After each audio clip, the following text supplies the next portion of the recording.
আজ আমি চলে এসেছি বাঁকুড়ার দ্বিতীয় বৃন্দাবন। যারা উত্তরপ্রদেশে বৃন্দাবন যেতে পারছেন না, তাদের জন্য এখানে আছে একটি সম্পূর্ণ নতুন বৃন্দাবন। এটি বাঁকুড়া জেলার পাঁচমুড়া গ্রামে অবস্থিত। এই মন্দিরটি ত্রিধারা মিলন মন্দির নামে পরিচিত। এখানে যেমন রাধাকৃষ্ণের মূর্তি আছে, ঠিক তেমনই শ্রীরাম ও মহাদেবের মূর্তিও আছে। আর তার সাথে কালী মাতার মূর্তিও আছে।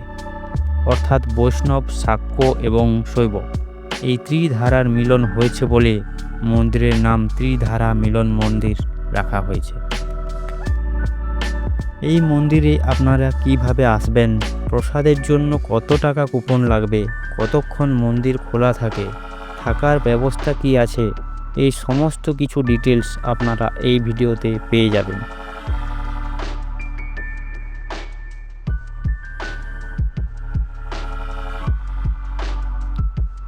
প্রথমেই বলি কিভাবে আসবেন। আপনারা এই মন্দিরে বাই রোডেও আসতে পারেন, আবার ট্রেনেও আসতে পারেন।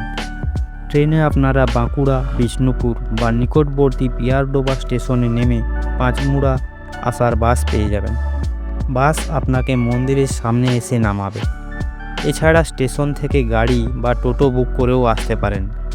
মন্দিরের সামনে পার্কিংয়ের সুব্যবস্থা আছে, তাই গাড়ি বা বাইক আপনারা অনায়াসে এখানে রাখতে পারেন।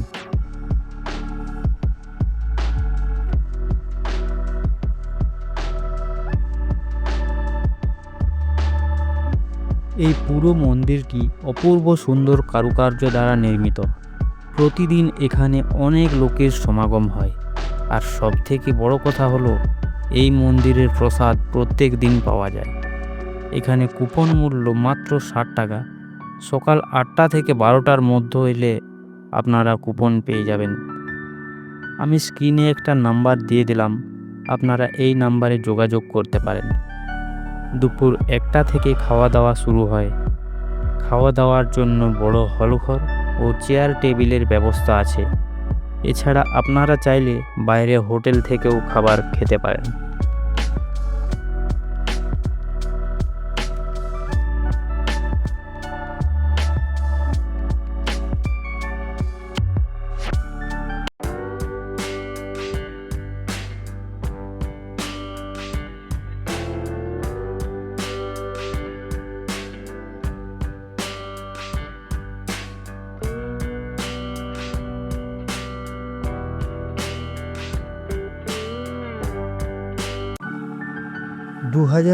সালের 1 জুলাই রথযাত্রার পূর্ণলগ্নে এই মন্দিরটি উদ্বোধন করা হয়।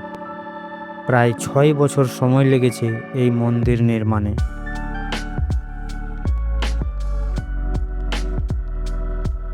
মন্দিরের গায়ে আছে শ্রীকৃষ্ণ ও চৈতন্য মহাপ্রভুর জীবনের নানা কাহিনী। মেইন মন্দিরে আছে রাধাকৃষ্ণের মূর্তি। মেইন মন্দিরের পাশে আছে রাম মন্দির ও তার পাশে আছে শিবের মন্দির।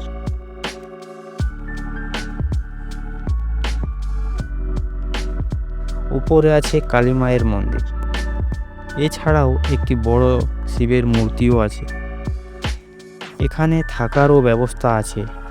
আপনারা যদি থাকতে চান তাহলে মন্দির কর্তৃপক্ষের সাথে কথা বলতে পারেন। মন্দির খোলা হয় ভোর 4:30-এ, আর মঙ্গল আরতি হয় ভোর 5টায়, আর ভোগ আরতি হয় বেলা 12টায় ও 12:30-এ মন্দিরের দরজা বন্ধ হয়ে যায়। তবে শুধুমাত্র মন্দিরের দরজাটাই বন্ধ হয়, বাকি সব জায়গায় আপনারা ঘোরাফেরা করতে পারবেন।